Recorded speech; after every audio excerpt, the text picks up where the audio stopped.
Bank has made its T Street debut, a tepid debut with a listing at a discount as against a premium that we've seen for a lot of these other recent listings, though the stock has moved from the day's low. Sarvjit Singh Samra, who's the MD and CEO of the company, now joins us to discuss their post-listing plans. Thanks a lot, Mr. Samra, for joining in, and congratulations on listing on the bourses. It is a momentous occasion for companies. Just wanted your thoughts on three growth drivers going forward. Could you give us a sense of, one, post-listing, post this funds coming into your book, what is the kind of capitalization ratio that you have? And secondly, at what rate can your loans grow from current levels? Actually, after the capital coming in, because it was a round of growth capital for us, the main growth lever that is going is the increasing the CD ratio, because we are at a CD ratio of last financial year we closed at a CD ratio of 70%. Earlier to that it was at 70%. Now what was needed for this to grow it further, because we were already leveraged to a level beyond which we were feeling that we need a capital now for growth. So we want to take it to the levels of around 84 to 85%. So this is going to be a big lever for growth, and the NIM expansion, which this growth capital will help us for this. Another is, of course, another lever would be optimizing our cost, which is continuously, the cost to income is moving towards the right direction, and which we further want to improvise. And the third one is the increasing the fee income. So these three levers will definitely drive the NIMs to the next level. Yeah. Okay. All right. Mr. Samra, just request you to just stay with us. We're getting some exclusive call. Congratulations and thanks so much, for joining in and in fact on this listing as well. Now, you mentioned you required capital because you want to grow from here on, and you believe there'll be some improvement in margins as well.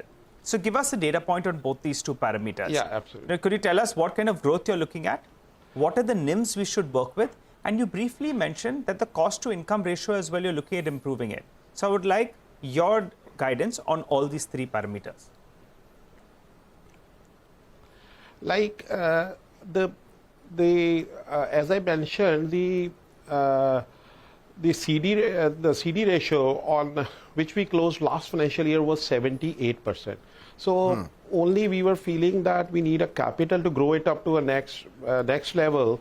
That is, of course, rightfully we'll be pushing it, because if we compare it with last year, it is on the right track.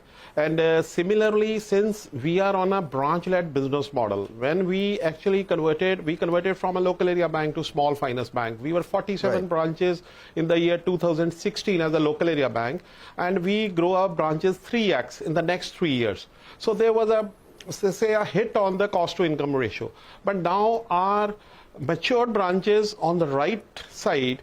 So now going forward also, if we keep on adding, we have now a base of 175 branches as on date. So if we keep on adding 40 to 50 branches year on year, the matured branches, or the branches which yield in high profitability, will always be on the right side. So this is how we feel that a cost to income which is moving towards the right direction for the last periods also, and there's a leg room available to improve it further. And of course, now with the customer base of more than I just wanted your thoughts on a couple of things. You said that you are moving your cost to income ratio in the right direction. We've been trying to get some numbers out of you. FY21, your loan book was close to around 3,700 crores. Your last reported number was 5,900 crores.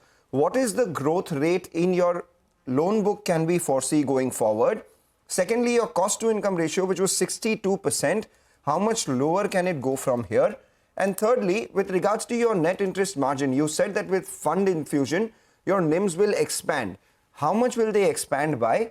Or will they stay around this 4.5% sort of range itself? If you could give us numbers on all these three parameters.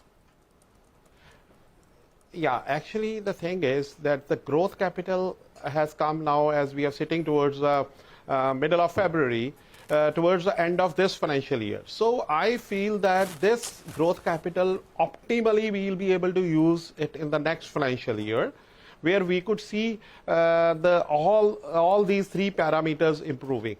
Say if we talk about say going ahead, say I'm talking of the financial year 27.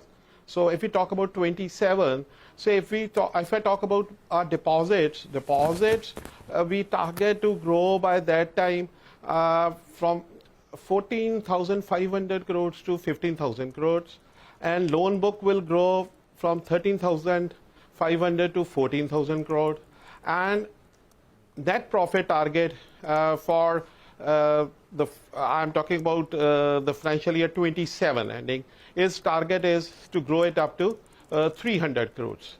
So the cost journey has started towards Mr. the right Samra, matrices towards Mr. that. Samra, And I think Mr. so. I Samra? think so. By 27, we'll be able to take it to the optimum level, which should be say cutting it down to say around 50%. Yeah. Mr. Samra, before we wind up this conversation, we had a bit of an audio glitch over there. Just give us the FY27 numbers that you spoke about. The loan book, where does it head to? You had given that number. The net profit, I think you had mentioned as well, and a couple of other ratios. Let's wind this down with the top numbers for FY27.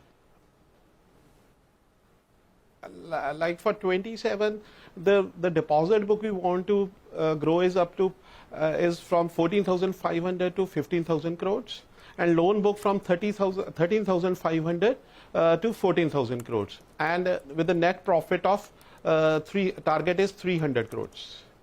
All right, take that point. Thanks a lot, Mr. Samra, for joining in, and wish you good luck once again. And with the cost to income optimizing at around 50%. Yeah. Take that point. Thanks a lot for joining in and giving us all those details. Wish you good luck for your equity markets journey itself. We take a short break. On the other side, we have the management of Rashi Peripherals, another listing on the bourses, joining in to discuss their post-listing plans.